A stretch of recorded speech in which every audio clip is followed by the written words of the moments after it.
Isso, já está ao vivo, mas também já está.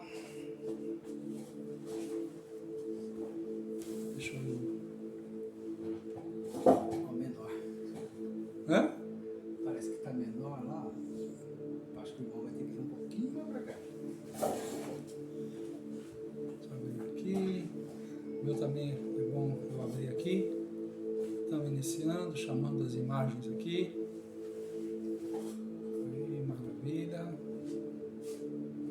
Aí. Estamos regulando. Chamo aqui também os amigos do Instagram.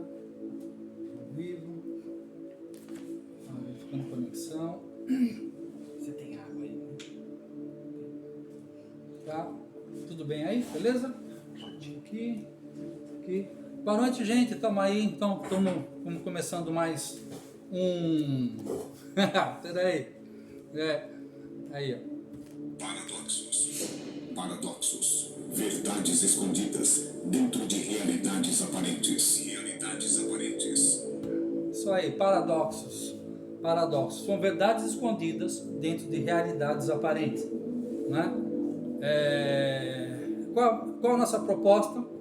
A gente não está trabalhando, nossa proposta não é fazer panorama de atos, não é? Nós não vamos seguindo uma ordem cronológica dos capítulos, nós vamos comentando algumas coisas que são importantes para o tempo presente, não que o livro de Atos não seja inteiramente importante, tá? Convido a vocês a estar com a gente aqui. Cada um se apresenta aqui, né? Se você se apresenta, que eu sou apresentador de ninguém. Paz do Senhor, tudo bem? Eu sou o Dinho, da Igreja Cristo Poder, parceiro do presbítero Tex aqui nesse projeto novo dele. Projeto não, né? Já é um projeto antigo. Eu que sou novo aqui. Eu que tô O novo chegando do projeto agora. antigo. O novo do projeto antigo. E é um prazer mais uma vez estar aqui. Amém. E sejam bem-vindos vocês também, todos aí. Amém. Amém. Paz, queridos, meu nome é Davi, sou da Igreja Bola de Neve, Amém. faço ali parte do Ministério de Adoração. Amém. Obrigado pelo convite, Tex, de estar junto e Prazer, aprendendo aí som. junto com vocês. Amém. Abraço, tamo Tá junto. aí. Tá, gente, vamos começar.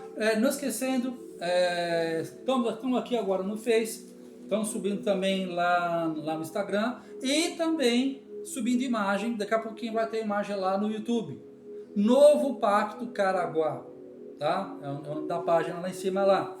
Novo Pacto Caraguá.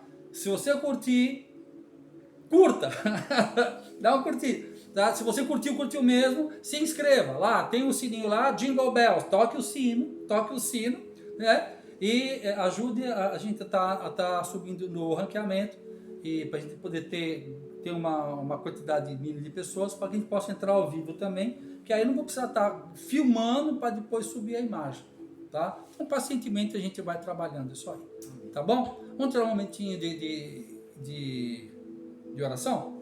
Pai, muito obrigado, Senhor, por esse momento. Muito obrigado, Senhor, por mais essa semana. Nós estamos buscando, deixando as coisas que para trás ficam e prosseguindo para o alvo, para o prêmio da nossa soberana vocação. Tentando, nos exercitando nas nossas faculdades para que a Tua palavra encontre um ambiente em nós, provoque em nós mais do que mudança de comportamento, mas principalmente uma transformação de entendimento. Ok?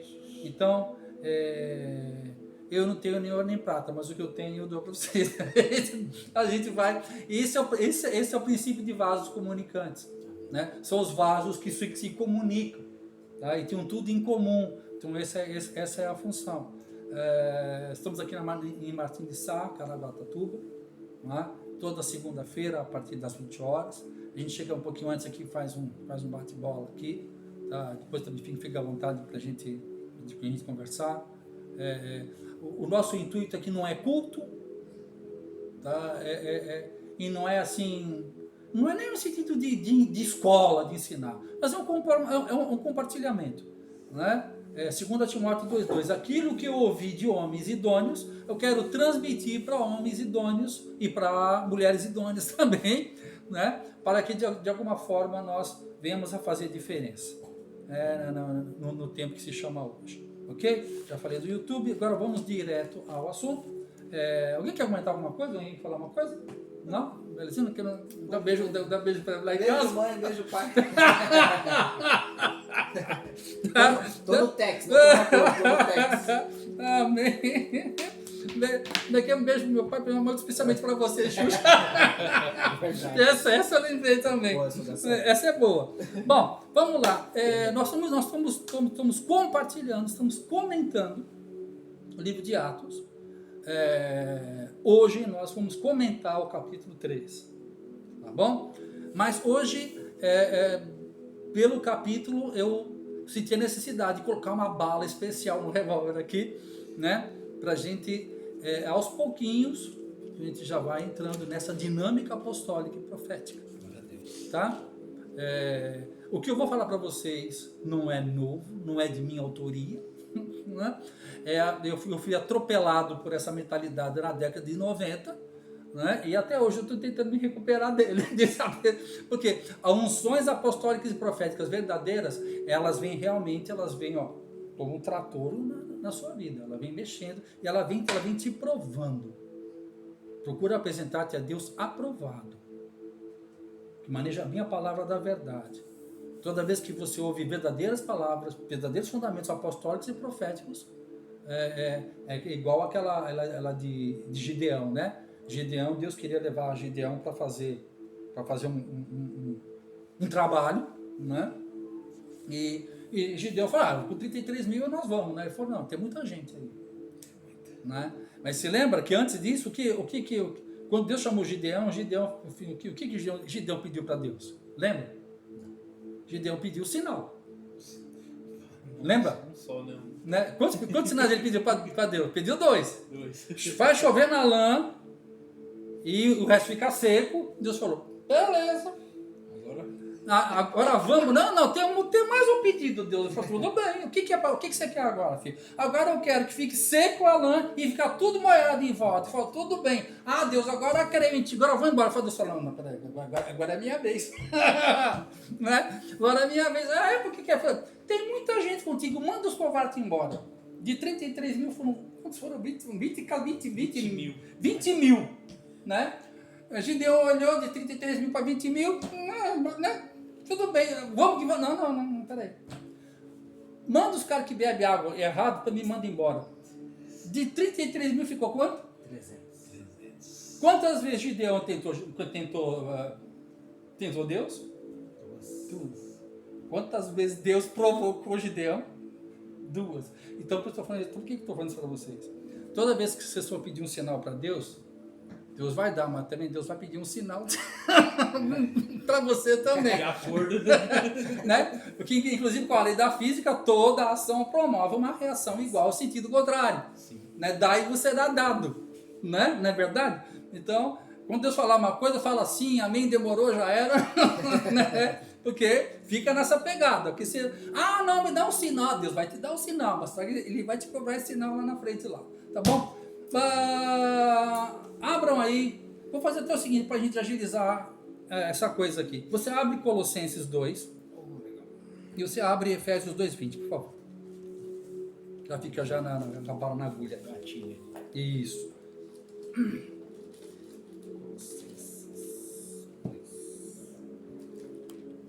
Você que está acompanhando com a gente aí, desde já vocês são convidados.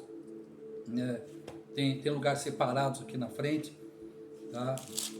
Para que tenha o distanciamento necessário. E vai ser um prazer recebê-los, tá? Todos vocês aí. Achou Colossenses? Achei. As Colossenses. Leia pra gente aí do versículo 8 ao 16. 8 ao 16. Isso. Tenha cuidado para que ninguém os escravize a filosofias vãs e enganosas, que se fundamentam nas tradições humanas e nos princípios elementares deste mundo, e não em Cristo. Pois em Cristo habita corporalmente toda a plenitude da divindade, e por estarem nele, que é o cabeça de todo o poder e autoridade, vocês receberam a plenitude. Nele também vocês foram circuncidados, não com uma circuncisão feita por mãos humanas, mas com a circuncisão feita por Cristo, que é o despojar do corpo da carne. Isso aconteceu quando vocês foram sepultados com ele no batismo, e com ele foram ressuscitados mediante a fé no poder de Deus, que o ressuscitou dentre os mortos. Quando vocês estavam mortos em pecados e na incircuncisão da sua carne, Deus os vivificou com Cristo. Ele nos perdoou todas as transgressões e cancelou a escrita de dívida que consistia em ordenanças e que nos era contrária. Ele a removeu, pregando-a na cruz, e, tendo despojado os poderes e as autoridades, fez deles um espetáculo público, triunfando sobre eles na cruz. Portanto, não permitam que ninguém os julgue pelo que vocês comem ou bebem, ou com relação a alguma festividade religiosa, ou a celebração das luas novas e dos dias de sábado. 17, por favor. Estas coisas são sombras do que haveria de vir. A realidade, porém, encontra-se em Cristo. Amém. Aleluia. Você vai vendo que Paulo ele vai fazendo uma progressão na informação, aonde ele vai desaguar no versículo 17, 16 e 17, com a pancada mesmo no 17. 16. Portanto, ninguém vos julgue pelo comer ou pelo beber, ou por causa dos dias de festa, ou de lua nova, ou de sábados. Estas coisas são sombras,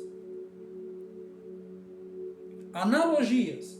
Tudo que estava no Velho Testamento, as festas fixas, as abluções, a guarda de sábados, e isto e aquilo, e os 613 eram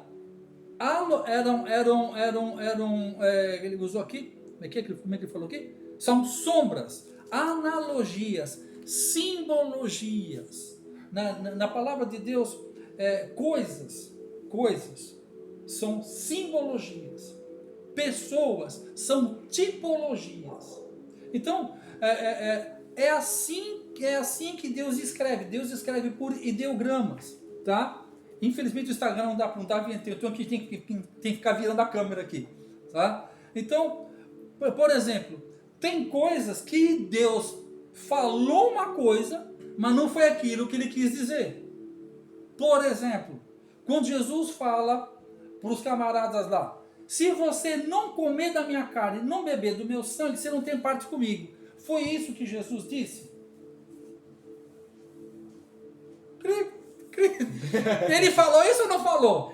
Falou. Tá escrito, não tá? Tá. Mas foi o que ele falou? Não.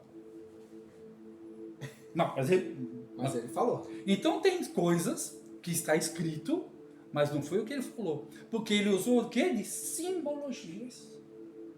E falou de uma coisa para dizer outra. Quando ele... Eu ia falar do pão de Deus, deixa eu falar. Ele pega uma coisa para falar outra. Então na Bíblia é uma coisa para falar outra. Então nós temos que implementar, começar a entender isso. Então vamos lá.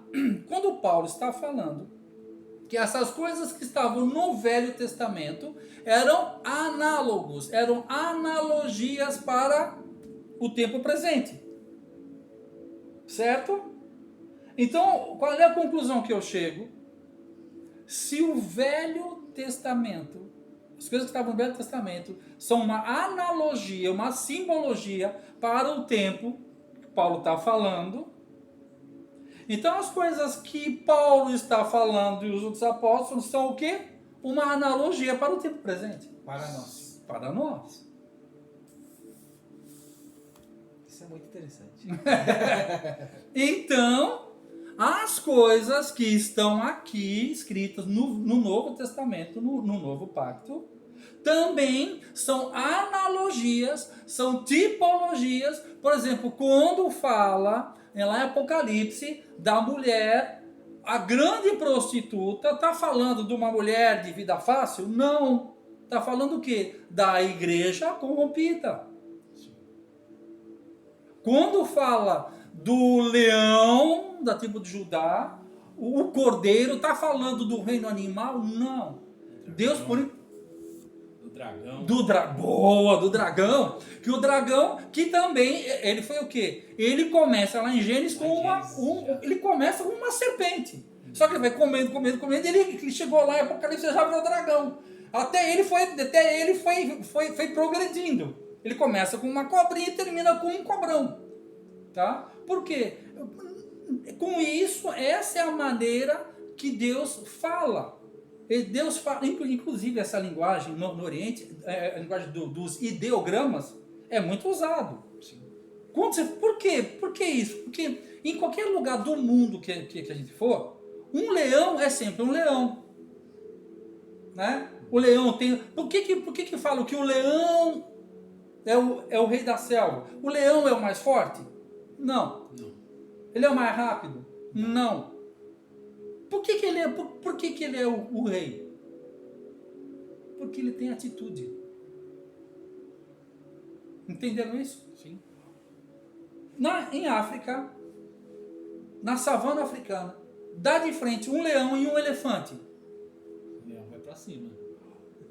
O leão vê o elefante e falou: beijo, mãe, foi bom te conhecer. O leão olha para o elefante e fala: graças a Deus pela refeição que o senhor está me dando hoje. O elefante é muito mais forte que o leão. Ele é uma fortaleza, só que a mentalidade dele é outra. Então, isso significa o quê? É a atitude dele. O leão, quando ele ruge, por isso que a gente fala o rugido do leão. Por que a gente fala do rugido? O rugido do leão é até um rugido... Tem bicho que fala mais alto que ele. Uma hiena até mais engraçada. Agora, o rugido do leão... Aqui, quando ele faz aquele som que ele emana, aquela frequência de onda que ele emite, paralisa as vísceras. Muitos animais não se mexem porque é como se fosse uma arma sônica. O bicho fica paralisado. Você pode ver quando tem choque. É um choque. Ele já né? impõe respeito só pelo som que ele emite, né? E você pode ver, quando ele ruge, ele faz um gesto, ele joga o som, ele faz assim, como se estivesse jogando aquilo. Porque ele sabe o que ele está fazendo. Por instinto ele sabe o que ele está fazendo, porque aquilo, quando bate, aquilo paralisa. Então, isso significa o quê? Por que o nosso Deus, o nosso Jesus, chamado de leão da tribo de Judá? Porque quando ele fala, paralisa a gente. A voz dele, o som das águas. O som de muitas cataratas no original, lá em Apocalipse. Né? Então agora, eu já preparei para vocês. Então agora que nós vamos ler Atos 3, com essa mentalidade. O que está aqui está escrito, mas não é o que foi dito. Tá? Nós vamos começar a extrair princípios devagar, de gavarzinho, né? Para a gente começar uma caminhada. Agora vamos lá. Antes, porém, contudo, todavia, eu pedir para você deixar em Efésios 2:20. Vamos fundamentar isso. Só 2:20? Só 2:20, por favor. Edificados sobre o fundamento dos apóstolos e profetas, sendo ele mesmo, Cristo Jesus, a pedra angular. Amém. Então, a igreja, ela é fundamentada sobre o fundamento dos profetas e dos apóstolos. Então, a Bíblia, ela foi escrita por profetas e apóstolos. 99%. 99%. Lucas não era, tá? Então, agora, o que isso significa? Quem escreveu as unções que escreveram são as unções proféticas e as unções apostólicas. Então, se unções proféticas e apostólicas foram que Deus escolheu, pela sua graça, aprove, pela sua soberania, aprove, usar esse... Não foi escrita por pastor, não foi escrita por evangelista, não foi escrita por mestre. Isso não faz deles menores. Só dá a eles outra incumbência. Correto? Beleza? Beleza. Pera, não para não, que tá bom isso aqui. Tava mesmo. Ah, bom, para, fica quietinho aí. Tá bom? Então, isso nos dá a identificação que as unções proféticas apostólicas é que vão trazer o quê? Vão trazer o desarroio, o desenvolver desses assuntos aqui. Tá? Então, verdadeiras unções apostólicas e proféticas é que trazem, por isso que estava escrito aqui, a Igreja de Cristo tem que andar sob fundamento apostólico e profético. E sofre porque não anda nesses fundamentos. Ok? Marcos 1:22. Tá facinho aí? Tá facinho. Pega aí. Aí você já abre lá no livro de Atos 3. Já deixa preparadinho já está aí. Obrigado. Marcos 1:22. Isso. Todos ficavam maravilhados com o seu ensino, porque ele lhes ensinava como alguém que tem autoridade e não como os mestres da lei. Isso. E se maravilhavam da doutrina de Cristo. Assim como se maravilhavam da doutrina dos apóstolos.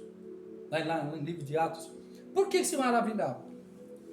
Porque eles traziam esclarecimento, eles desvendavam, tirar o véu, eles desvendavam o que eles liam certas coisas e não entendiam. Aí, Jesus inicia um tempo de estar desvendando isso é aquilo.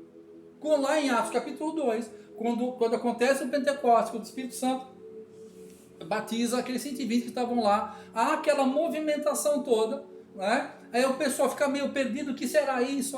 Quem poderá resolver? Isso aí não estão bêbados. Aí o Pedro fala, opa, não. Tá bêbado não. Parece que tá, mas não tá não. Né? Isso é o que o Joel profetizou. Entende? O depósito, o aporte apostólico, olha e fala, isso é aquilo. Consegue identificar as movimentações de Deus na Terra. Isso foi, é e será para sempre. Muitas igrejas, houve uma movimentação do Espírito Santo, e eu estive em algumas delas, e como eles não tinham entendimento, a movimentação veio e passou, porque Deus é fiel, ainda que você seja um cabeção. Entendeu? A unção veio, mas só que não tem a intimidade com o apostólico e com o profético. Ou seja, cara, a tua mão tem 3 dedos.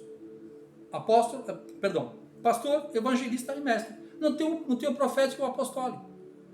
Você não vai conseguir segurar. Você vai ver lá no Velho Testamento aquele rei que quando aprisionava os seus conquistados, o que ele fazia? Ele cortava o dedão da mão e cortava o dedão do pé. Por quê? Se segura, mas não agarra. E isso, muitas igrejas fazem isso até hoje com seus ministros. Dá cargos, mas não dá encargos. São líderes e liderados, não são pais e filhos. Não desenvolve. Faz com que ele trabalhe para ele, mas ele não consegue caminhar. E quando caminha, excomunga. É chegado o tempo. Os 5 dedos está funcionando na igreja. Porque senão a gente não vai prevalecer. A perseguição está apenas começando. Essa perseguição não vai parar. Ela vai continuar. Ela pode mudar daqui para lá, porque estão vindo no mundo inteiro para derrubar, porque eles querem a nova ordem. E isso nós já vemos sido avisados. Eu pensei que ia passar batido nessa, que ia ser da minha vez, mas acho que vai ser. É uma batalha espiritual jamais vivida, né? Desconhecida entre a gente. Exatamente.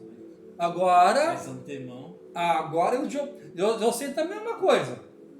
Que tem um camarada, ele queria trazer um peixe lá do outro lado do mundo, só que o que acontecia? Quando chegava aqui, o peixe morria. E ele não sabia como fazer para manter aqueles peixes vivos. Né? Aí o cara faz o seguinte, traz os peixes lá no tanque, mas põe um baiacu dentro do tanque. Por que um baiacu? Ele falou, põe um baiacu dentro do tanque, junto com os outros peixes. Porque o baiacu mexe com todo mundo, né? O baiacu, o que acontece? Enquanto os peixes estavam fugindo da perseguição, eles se mantiveram vivos. Ah, sim. Se mantiveram vigilantes. Orar e vigiar que o baiacu não está pegando. Resistia ao baiacu, né? Resistiu o baiacu e ele fugiu de você. E o baiacu é venenoso, tudo. É tudo inchado. Tô tendo. Olha que você vê alguns encarinchadão pro seu lado, já sabe, sai, baiacu! Arreda, baiacu! Não prende, não. Porque a igreja só cresce com perseguição. A igreja acomodada, filho, aí ela fica pensando em prosperidade, faz corrente, faz isso, faz aquilo. Entendeu? Agora, quando começa a vir a perseguição, ela começa a andar nos verdadeiros valores. Aí Então, ela ora e vigia. aí ela ora e vigia. Assim também no Velho Testamento, né? Eles pecavam, aí Deus mandava os filisteus, Eteu, Jebuseu, Peteu,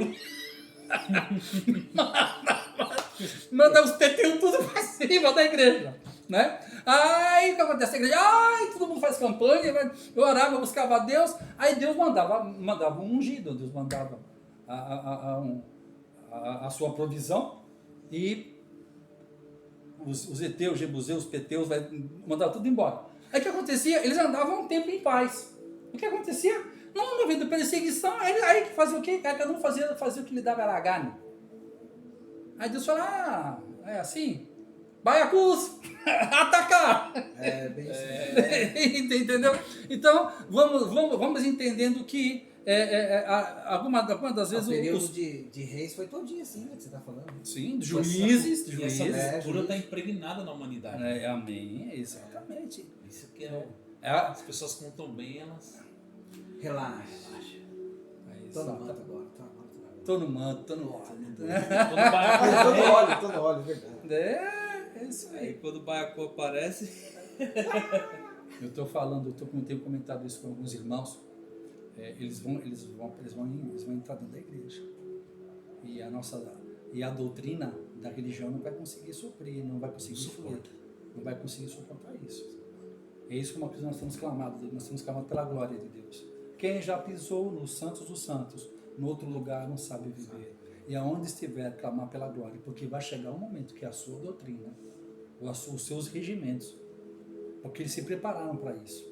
Legalmente, eles se prepararam para atacar a nossa igreja com legalidade, para estar lá dentro fazendo coisas imorais.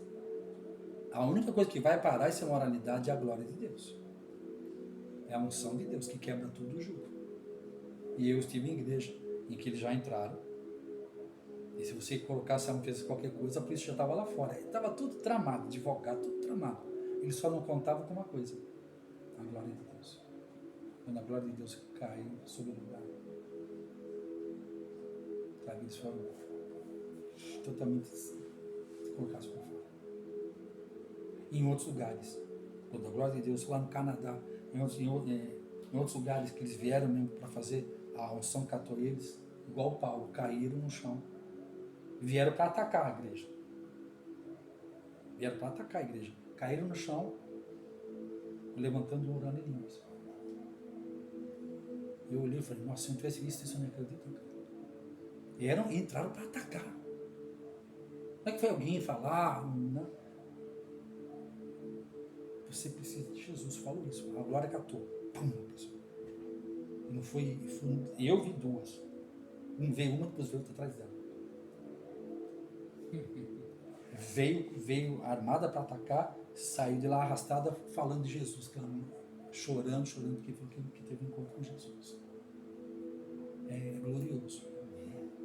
E isso que nós estamos fazendo aqui é preparando a nossa mentalidade, é preparando o nosso coração, preparando o ambiente para que a glória venha. Nada, cara, para mim não interessa. Eu estou com 35, eu vou virar 36 anos de evangelho. Mais um culto, mais um isso, mais um aquilo. Eu já estou meio enjoado. Agora, o que eu quero saber é da glória de Deus. Eu não quero só ouvir falar dele. Eu quero ele.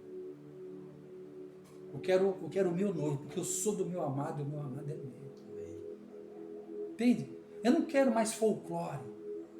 Você que está me ouvindo também, eu sei disso.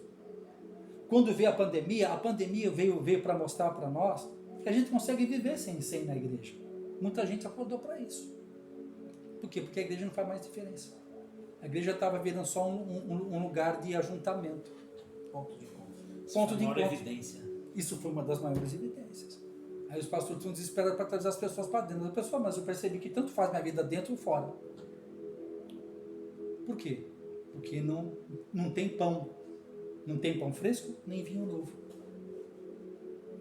Ainda falam coisas do passado. Não entendem o mover de Deus hoje. Você precisa trazer pão fresco. Você precisa trazer vinho novo. Às vezes até parece vinho novo, mas o odre é velho. Boa colocação. Né? Boa colocação. Né? É uma coisa que eu sempre falo Deus aqui isso. está pronto para derramar. Glória a Deus, irmão. Você falou tudo. Falou tudo. É um cuidado. O vinho novo não cabe a nós, né? Mas se manter novo no odre, isso cabe a nós. É por isso que eu falo e repito isso sempre. Eu procuro, agora a pandemia inviabilizou, né? Mas antes, eu sempre, pelo menos 2 conferências, eu ia. Na verdade, eu ia à conferência todo mês, né? Por quê? Eu ia lá para me conferir para quê? Para me deixar ainda flexível. Colocando mais lenha, né? E colocando mais lenha e me deixando flexível, para que eu não perdesse a flexibilidade, para que o vinho novo encontre um lugar de dilatação em mim, Glória a Deus. né? Para me dilatar. A palavra de Deus não é para me alegrar. A palavra de Deus não pensa que vem trazer paz à terra, não vem trazer paz, vem trazer a espada. Eu vim colocar pai contra filho, filho contra pai. Eu vim provocar divisão. Eu vim provocar. A palavra de Deus, às vezes, tem certas coisas que não se pregam. Não é? Ele fala, eu não vim para trazer paz. Porque não há paz sem o estabelecimento da espada da palavra de Deus. Não há paz sem luta. Agora é engraçado que não há luta sem homens pacificadores. Parece uma coisa estranha, né? Não há paz sem luta, mas Deus nunca chama para luta homens que não sejam pacificadores. Então, por intermédio dessas coisas que nós vamos comunicando, compartilhando, nós vamos trazendo o quê? Nós vamos nos tornando pacificadores. Aqueles que vão estabelecendo a paz do Senhor por intermédio do seu governo e autoridade. Ok? Vamos lá. Atos 3, né? Lê pra gente aí do versículo 1 ao 12. Vamos contextualizar isso aqui. Pedro e João subiam ao templo para a oração da hora nona. Era levado um homem coxo de nascença, o qual punha diariamente à porta do templo chamada Formosa, para pedir esmola aos que entravam. Vendo ele a Pedro e João, que iam entrar no templo, implorava que lhe dessem uma esmola. Pedro, fitando juntamente com João, disse: olha para nós. Ele os olhava atentamente, esperando receber alguma coisa. Pedro, porém, lhe disse: não possuo nem prata e nem ouro, mas o que tenho eu te dou. Em nome de Jesus Cristo, o Nazareno, anda. E tomando-o pela mão direita, levantou imediatamente os seus pés e tornozelos se firmaram.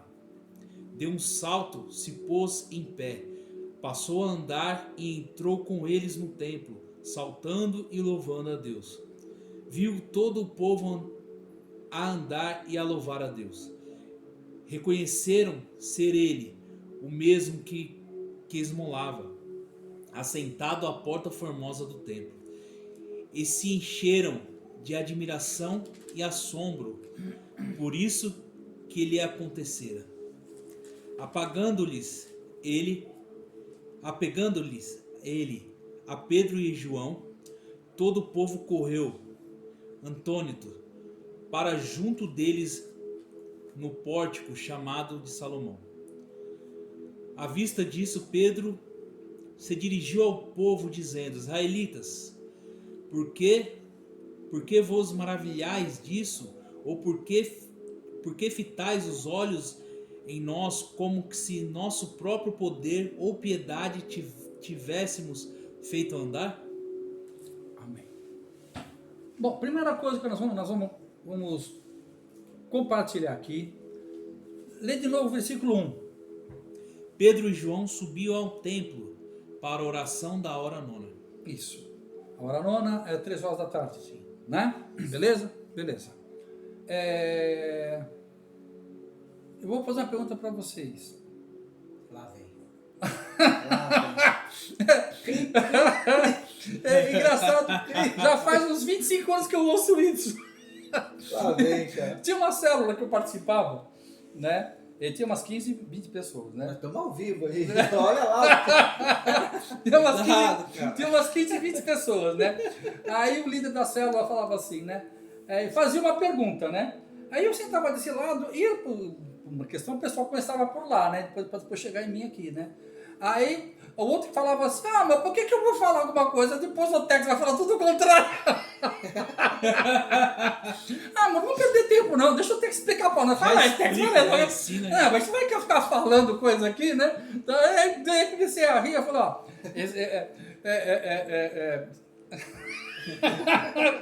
né? Jesus fazia isso, né? O que vos disseram? Nós dissemos isso. O que Jesus fazia? Eu, porém, vos digo. Ele corrigia, né? Quando ele atualizava. Atualizava. O que você sabe? Eu sei tanto. Ele fala, eu, porém, vos digo. Ou seja, atualizando. Aham. Entende? É isso que ele fazia. Vamos atualizar. Entendeu? Então vamos lá. Primeiro. Não, essa é a pergunta que eu chamo, é chamada pergunta de retórica, né? Não é para responder. A pergunta é para levar você a um lugar de pensamento, né? Não precisa necessariamente responder, né? Vamos lá. Pedro e João subiam juntos ao templo a hora nona. Para o que ele ia fazer lá? Orar. Né? Dê bem o que vocês responderam. Escreva aí. Eles foram para orar. Tá, então vamos lá. Eu vou perguntar. Aonde que eles receberam o batismo com o Espírito Santo? Um capítulo anterior. Eles estavam reunidos, né? Em um lugar. Estavam assentados. Eles estavam na sinagoga, né? Não. No templo, no cenáculo. Eles alugaram um cenáculo. Um cenáculo é isso aqui. Isso aqui é o cenáculo. Na minha casa tem um cenáculo aqui. É um lugar alto, destinado. Muitas casas tinham isso e destinado para locação, né, para festa. Tipo um salão de festa, né? Um cenáculo. Então eles alugaram um salão de festas e era o cenáculo. Então tinham 120 pessoas. Aonde que teve o vento, o fogo, descida do Espírito Santo, que houve um mover tremendo? Foi no templo? Não. Onde é que foi? Foi fora da igreja. Na igreja dele. Né? Na igreja não tinha nada, velho. Entendeu? Né? Então, vem cá. Eles foram. O que eles foram fazer lá? Se Deus não estava mais lá. O mover de Deus foi no cenáculo. Estavam 120, estavam todos lá reunidos. De repente, o que eles foram fazer lá? Você lembra que Deus falava para Josué? Josué, medita nessa palavra dia e noite para que vá bem nos teus dias. Sabe o que a gente vai praticar junto aqui? Meditação. Nós temos uma ideia muito conclusiva da vida e não meditativa. Pergunta para minha esposa quantas vezes eu li esse texto essa semana para estar falando aqui. O mesmo texto. Em outras versões. E vou aqui. Por quê? Medita na palavra. Eu estive lá em Israel e aprendi uma coisa do camelo. Não sabia que o camelo tem 4 estômagos. Só remoendo. Então, eu contei Mateus, Marcos, Lucas e João. Ele tem 4 que ele tem. Então, o que acontece? Eles ficavam ruminando. O primeiro estômago passa para o segundo passa para o terceiro para... Ou seja, medita. Essa palavra meditar tem ruminar. Ruminar a palavra. Tá? Então, vamos ponto a ponto. Sim. Tá? Outra coisa. Eles já sabiam. Efésios 1, 3, 4. Bendito Deus e Pai de nosso Senhor Jesus Cristo, a qual já nos abençoou com toda sorte de bênçãos nas regiões celestiais em Cristo Jesus e nos elegeu nele antes da fundação do mundo, para sermos santos e irrepreensíveis nele em amor. Então, eles já tinham, nos 3 anos e meio que andaram com o chapado de Jesus, tá? Eles já entenderam 3 verdades.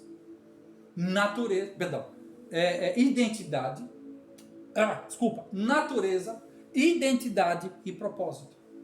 Da onde eu vim, quem eu sou e para onde eu tenho que ir. Natureza, identidade e propósito. Então, eles sabiam que não precisavam ir para o templo para buscar nada, porque eles já tinham recebido fora. Então, a mentalidade deles não é uma mentalidade que vai orar. A mentalidade deles é outra. Exercer. Tá? Ou seja, o que nós temos aprendido aqui? O que Jesus falou lá em Mateus 6,6? E tu, quando orares, vai no templo na hora nona? Na hora terceira? Não. Ele falou para ir aonde? Onde ele falou para ir? No quarto.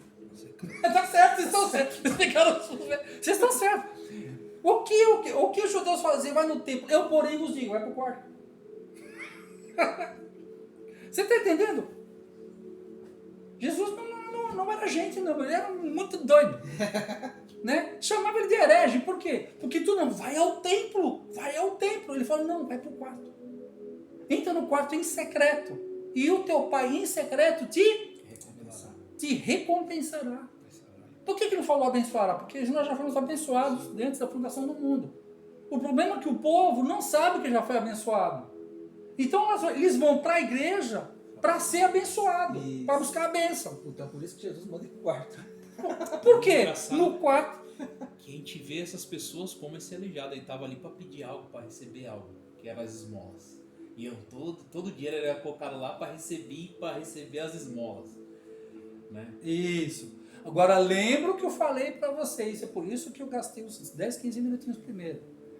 Esse cara que está aí, aconteceu, é um aleijado. Mas Deus está falando do aleijado? Ou está falando de uma qualidade de existência? Sim. Que fica metade fora da igreja e metade dentro. Ela está aleijada nas suas movimentações. Na Bíblia, quando fala de mulher, significa a igreja santa ou a profana, a noiva, a mulher. Quando fala um homem, fala do ministro do ministério. O homem, você lembra do homem da mão ressequida que Jesus ele faz dentro do templo? O que é aquilo? Aquilo é um profético. O que é? São os ministérios, a igreja, o homem significa autoridade, a igreja é autoridade. Ele fala assim, ele ativa, era uma cura profética, era uma cura falando, foi uma cura. Mas é uma cura profética, está apontando para alguma coisa. Que ele iria, Efésios 4, de 11 a 18. E Jesus mesmo deu apóstolo, profeta, apóstolos, evangelistas e mestres. Você lembra de Maria Madalena que unge Jesus? Com óleo? O que ela fez? Estava todo mundo numa dinâmica com ele. Ela já estava ungindo ele. Ela significa o movimento profético. O movimento profético, geralmente ninguém entende, porque o profético está tudo na segunda, o profeta já está na quarta. Entendeu? Então, o que esse cara está fazendo? O que essa mulher está fazendo? Ela já está ungindo aquele que o pessoal está querendo um favor, ela já está ungindo ele. Isso significa um caminhar profético. E ao contrário do profético, é o caminhar paralítico, ou seja, a falta do caminho. Então, quando eles vão ao templo, vamos lá. Quando Jesus chamou a Pedro, o que Pedro estava fazendo? Lançando redes. Certo. Quando Jesus chamou João, o que João estava fazendo? O pai dele e os outros irmãos, consertando redes. Um tinha a qualidade de lançar redes. O outro tinha uma qualidade de consertar redes, não perder os peixes.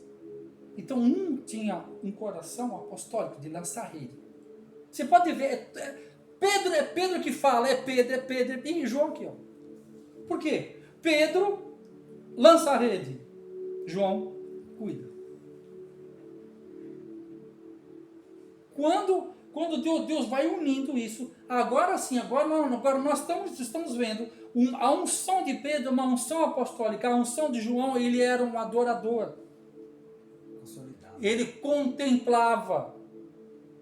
Entende? Então, um tem o ataque, o outro tem uma defesa. Por isso que eu falo, nós vamos construir em Caraguatatuba, tá, mentalidade de proclamadores, adoradores e intercessores. Proclamação, adoração, só falta a intercessão. Daqui a pouquinho vai estar aqui a intercessão. Né? Aí a gente vai às autoridades celestiais.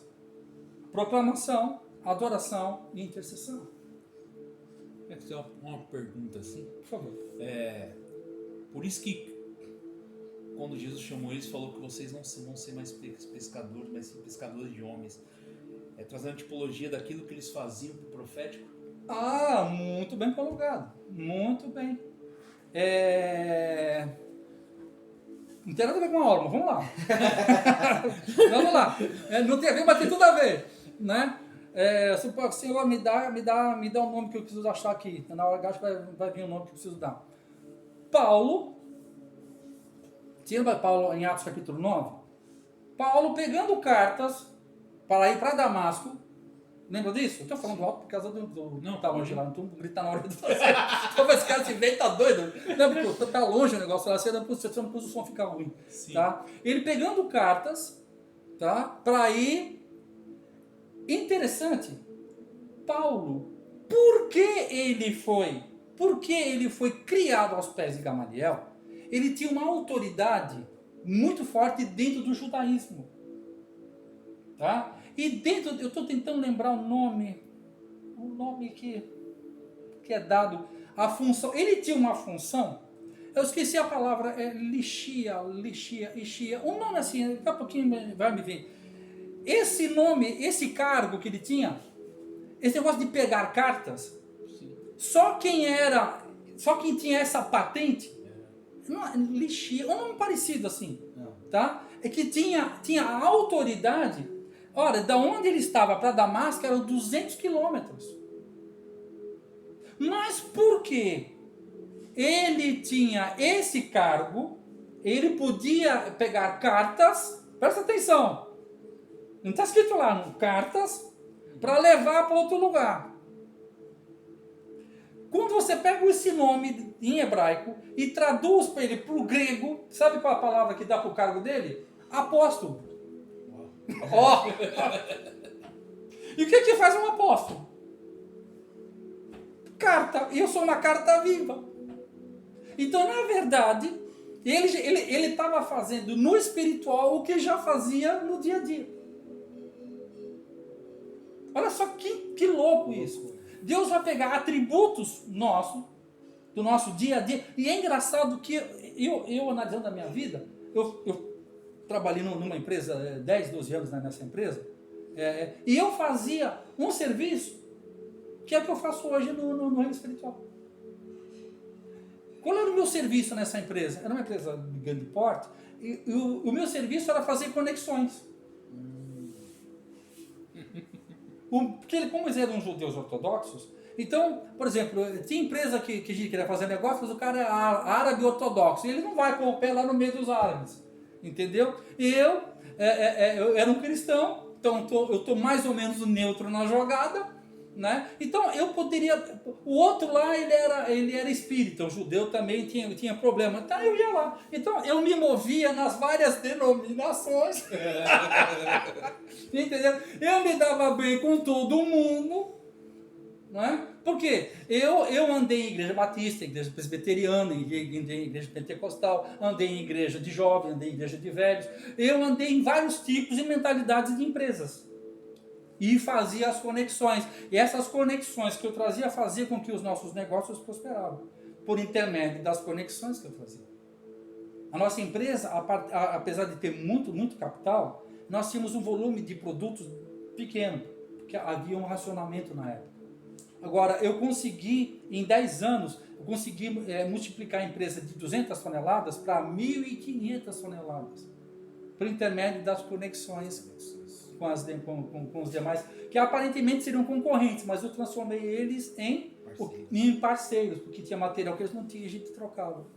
Então, a lei do escambo, né? Então, muitas vezes falam para mim, né? Oh, cara, vai lá, a gente não pode ir lá, porque os caras lá são muçulmanos, mas você pode, vai lá, valeu. Entende? E havia confiança, eles confiavam em mim, porque sabiam que eu representava uma igreja grande, qualquer semelhança é mera coincidência. E ao mesmo tempo, os meus patrões confiavam que eu estava fazendo um bom negócio, porque eu era um servo de confiança dentro da empresa, um cargo executivo de bastante responsabilidade. E eu amava os meus patrões, amava mesmo, gostava mesmo deles, entendeu? Por serem judeus da ortodoxia, eu era apaixonado por eles. Então, na verdade, há esse paralelismo, entendeu? Por isso que eu falo, quando você começa a estudar, e você vai ver, aí você vai entendendo que nada é por acaso, é tudo por um propósito, né? Falar de propósito, vamos voltar para o assunto? Vamos lá. Falamos aqui, então aqui nós estamos entendendo que eles tinham uma mentalidade diferenciada, Certo. né? A mentalidade deles não era para ir lá para ser abençoado, mas é para ir lá para ser um abençoador, tá bom? Então vamos lá, no versículo 2, no versículo 4. 4. Pedro e João olharam bem para ele, e então Pedro disse: olhe para nós. Isso, o Alexandre que olhou para eles. Sim. Lê novamente. Pedro e João olharam bem para ele, e então Pedro disse: olhe para nós. A sua tradução está assim também? Pedro fitando juntamente com João. Sim. Isso. Olha assim. Olha que interessante isso aqui. Quando foi para desenvolver um trabalho, isso que a gente fala assim, né? A gente comenta isso. Irmão, quando você vê na Bíblia a história de Jesus curando um leproso, Jesus curando a mulher do fluxo de sangue, com que você se identifica? Com Jesus ou com o deficiente? A maioria da igreja se identifica com o deficiente. Ela nunca tem ideia que ela é o Jesus hoje. Está entendendo? A igreja não tem essa vocação de assumir a sua responsabilidade. A semana passada nós estudamos o capítulo 2 de Atos, né? 1 e 2, né? Que quando Jesus foi assunto aos céus, Jesus estava subindo aos céus e o pessoal ficou assim, ó. Chegou 2 varões e falou: ô, seus boca aberta, que vocês estão para cima? Já foi, já era. Tem muita gente ainda que ainda está olhando para Jesus. Tem muita gente ainda celebrando a cruz. Filho, já era. Ele já foi para a cruz. Já venceu a cruz. Foi ser sepultado. Ressuscitou o 3º dia. Caminhou 40 dias. Visto por mais de 500. Delegou o que tinha que delegar. E foi para a destra do Pai. E você ainda está pregando um Jesus Cristo. A igreja ainda prega Jesus Cristo. Esse que é o problema. Que se eu prego um Jesus Cristo, eu prego o quê? Eu prego um sacrifício substitutivo. A igreja não tem dificuldade de crer que Jesus morreu por ela. Isso é o sacrifício substitutivo. A crença substitutiva. Amém por isso? Amém, amém, amém. Mas Jesus também, o Jesus Cristo, ele morreu a morte substitutiva para me convidar para a morte inclusiva. Ou seja, agora eu tenho que morrer com ele. Pegar nossa cruz. Tomar nossa cruz para quê? Tem gente carregando cruz até agora. Para que Jesus mandou você carregar a tua cruz? Você sabe por quê? Porque um dia ele vai fazer uso dela. Um dia ele fala: olá, hoje é seu dia. Ele vai ficar a cruz no chão, vai pegar você e tchau, vai cravar você na cruz.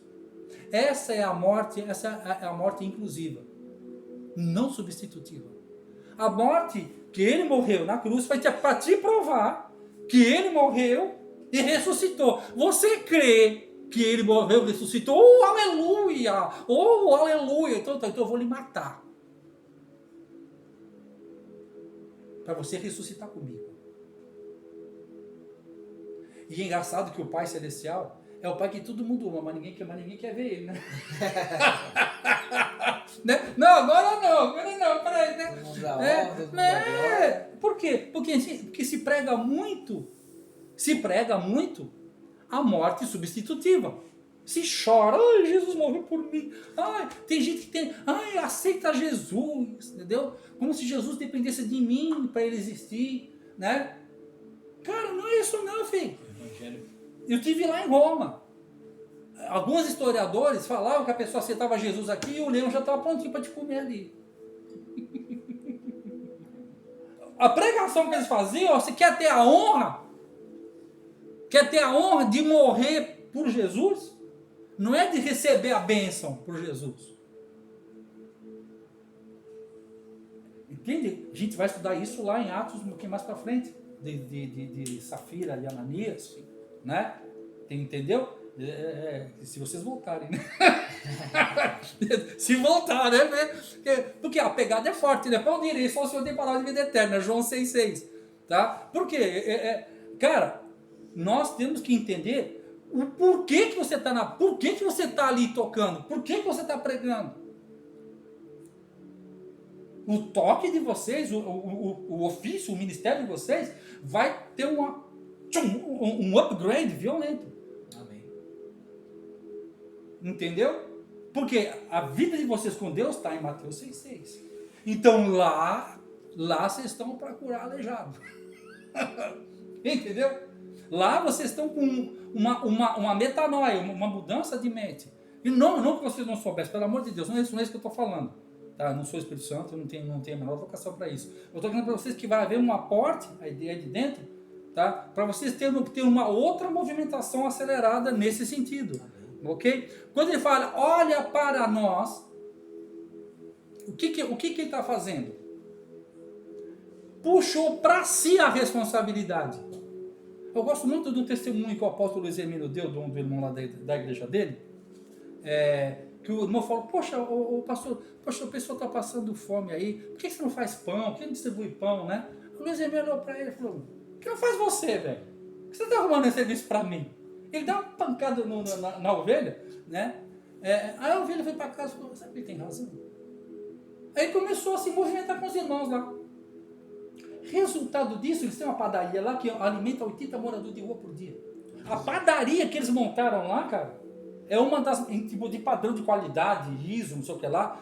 Foi aqui, foi ali, foi aqui. Montou uma padaria violenta lá. Top. Por causa de uma sacudida que ele deu. Entendeu? Chamou. E a perspectiva que ele teve também daquilo foi bom, porque tem pessoas que abandonam, né?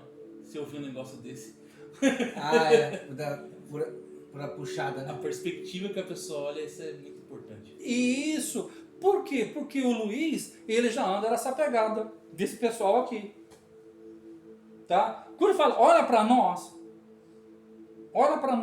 ele chama a responsabilidade, ele não agir de outra maneira. Quando olha para nós, o que o ministério paralítico, o que a igreja paralítica, ela está num lugar, ela está muito dentro para estar fora e muito fora para estar dentro. A igreja ela está paralisada na porta, hoje em dia. Ela não vai para o pecado, porque ela tem convicção do pecado, graças a Deus, mas ela não consegue entrar no propósito. Está entendendo? Não pecam, graças a Deus, não pecam. Não já saíram do Egito, mas ninguém coloca eles na terra prometida. Natureza, identidade e propósito. A minha natureza, eu venho do céu. Ninguém vai para o céu, gente. Ninguém vai para o céu. A gente volta para o céu, porque do céu nós viemos.